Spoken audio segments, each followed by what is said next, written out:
Hello and welcome to Big Deal. I'm Nisha Poddar. Now on the deal street, it may be a season of slowdown as capital becomes expensive and markets volatile.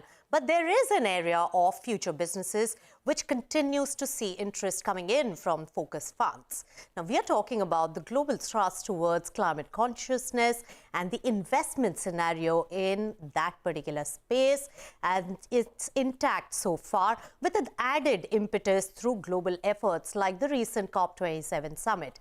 Let's find out more from our panelists today. Joining me on the show are Anjali Bansal, the founding partner at Avaana Climate Fund, and also Jon Creyts, who's the CEO of RMI. Welcome to CNBC-TV18. Jon, starting with you. What has been the biggest highlight from the COP27 summit, which will lift the focus on energy transition across the globe? Yeah, thanks so much. I'm delighted to be here, Nisha. I think the big stories at COP have to do a lot with finance, right? As we think about both how exactly the global south in particular is compensated around loss and damage relative to some of the severe impacts that they're seeing on overall climate devastation here, from floods and heat waves through to kind of overall crop failures and other issues. That's been front and center, but there's also been signs of forward motion and progress in unsticking some of the capital flows from north to south and from south to south, especially in Indonesia, with their recent announcement at the G20 with a blended finance vehicle, helping them make the transition faster. So these are some of the exciting things that are certainly happening right now on the investment front. Of course, there is ongoing discussion here about the future of oil and gas. Last year, there was a discussion around coal, and there was an agreement that unmitigated coal should be phased out. And now the discussion on oil and gas was poised to do the same, but as of this morning, kind of drew back from that. And it looks like there won't be an announcement on that front. There is, though, very much ongoing support for natural capital and thinking about how exactly we value better the Earth's resources. And there was almost a rock star reception yesterday for Lula as he came in, kind of bearing the banner and the flag to support the Amazon and the preservation of natural capital here going forward. That's right. And Jon, also RMI, the organization that you represent, has been working very actively towards reducing the greenhouse gas emission across the world.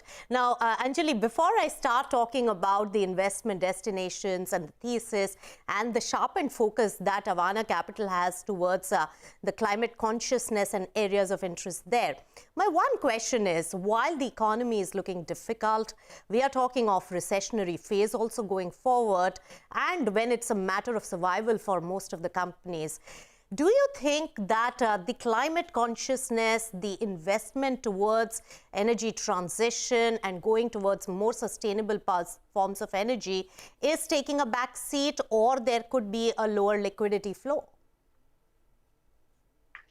So, Nisha, first of all, it's great to be back with you on CNBC talking about climate and sustainability, and with Jon here as well.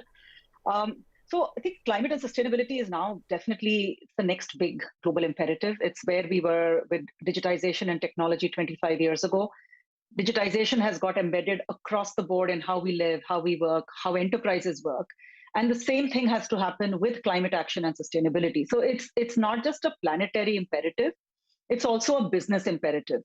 So while, yes, we will go through our ups and downs on the economy, we will have global sort of geopolitical issues, the investment behind climate and sustainability, and particularly climate action, whether it is energy transition, energy security, food security, I think the focus on that is sharper than ever, both in the political discourse, policy discourse, as well as the economic discourse. All right. So it really sustains, and people are working towards it. Many companies have given their road and path to to sustainability in the coming years as well. So that goes on. But Jon, looking at the global picture and where India stands, and you have spent a lot of time on India-focused, projects as well for energy transition. Where does India stand at this point, and how is it growing? Give us an insight into that. Yeah, so in order for us to really make this transition and to create climate alignment, we're going to need to spend 3 to 5 trillion a year this year and every year for the next 30 years, right? And India is uniquely poised right now to actually profit from and lead the world globally in this transition. It has some of the best solar resources in the world.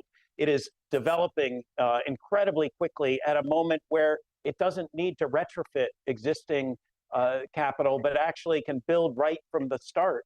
And in the process, actually pioneer some of our technologies around things like green hydrogen and how you use your amazing solar resources ultimately to produce green molecules that can then be used for everything from steel and cement to ammonia to support global industries like shipping and fertilizer.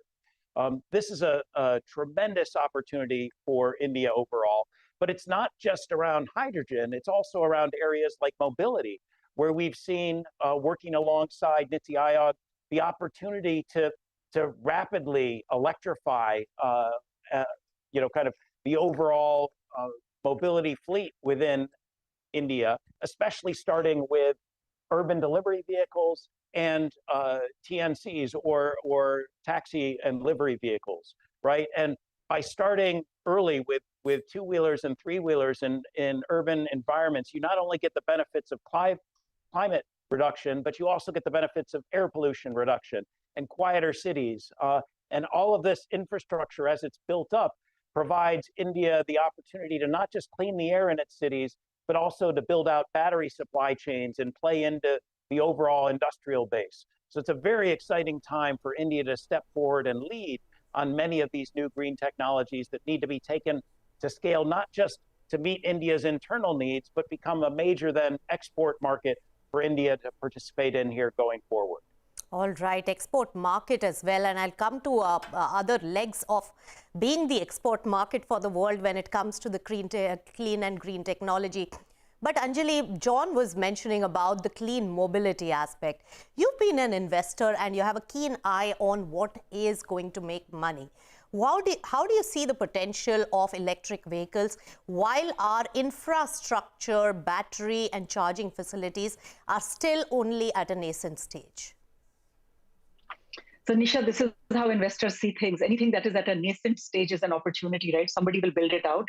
And we are investing in the companies that are creating the technology, they're creating the stacks, as well as mobility.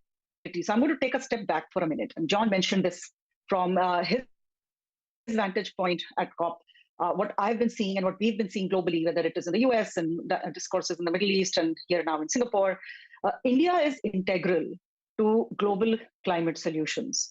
We are a large economy, one of the fastest growing economies, large and young population, and we absolutely aspire to continue growing over the next 2 decades. Much of our infrastructure is yet to be built. Much of our mobility is yet to be built. So we do have the opportunity to do it right and follow a much greener development model, much like the Honorable Prime Minister and Niti Aayog also has put out, which is the Panchamrit model, and more recently the Panch Pran, which is around sustainable and inclusive development. Mobility, energy transition, energy access, carbon, and food security are integral parts of this. So at Avaana, we look at all three, right? So we look at energy transition, mobility and supply chain, and food security as our investment pillars, specifically around mobility, as you mentioned. I think Jon was absolutely right. Agree with him that solving for intra-city movement of goods and services is a critical component, one of taking pollution away from urban centers, but also supporting and facilitating. We have a national EV mission, which says a 50% fleet on streets to be EV. Charging infrastructure will get built. Some of it will be large-scale capex. Green hydrogen will happen. And I think we have some leading Indian companies who are investing both science dollars as well as commercial dollars and rupees into green hydrogen. Yes. And similarly, when we have a company called Terno is actually enabling at scale a large-scale adoption of electric vehicles by small commercial vehicle operators. So this is your 1-ton, 2-ton CV, which is the backbone of all intracity deliveries and intracity trade. Right. So once that goes, then similarly, I can keep going. We have a number of companies that we are seeing. We see 200 companies every quarter that are enabling transition. So, Anjali, you mentioned let's focus on mobility bit because you have a fair bit of investments there. And you mentioned that at a nascent stage, we invest so that we see the potential to grow. But when we are talking about innovation and technology, there is also a risk of technological changes and evolution. How do you balance that out? Give us an insight from an investor. So from a Avaana point of view, we invest in market-ready, commercializable business models. So where a lot of the technology risk is already taken care of at the lab stage. But that said, going beyond Avaana, what we need is across the ecosystem, and frankly, we are seeing this. We are seeing a lot of R&D capital going in, whether it is in battery technology or it is in food technology, and including battery recycling. We know that we do have a particular dependence on lithium. There are geopolitical realities, there are supply chain interruptions as well. So it's not just technology risks, Nisha, but also in some ways supply chain risks that need to get mitigated. So there is lab stage R&D capital that needs to go in. There is, of course, folks like us who are early stage, who we come in and help companies commercialize the technologies and scale up. And then eventually it leads to much larger scale build out of infrastructure. And we have seen this in the solar space, for example, right? Right. Solar, we now have utility scale solar that is no longer a sort of venture stage, but really large capital going in. And it has been mentioned earlier, India in particular is a great market for solar energy. And we are starting to see the transition, at scale transition to 50% renewable across the country. That's right, Anjali, well pointed out, because the government has also put a lot of thrust towards solar energy, and some of the big houses with deep pockets have been working towards reaching that aim by the government as well when it comes to the renewable sources of energy. But we'll slip into a short breather on the show at this point, and we'll come back and discuss much more about the investments and funding in the sectors of the future, which are clean and green technology. Stay tuned to Big T.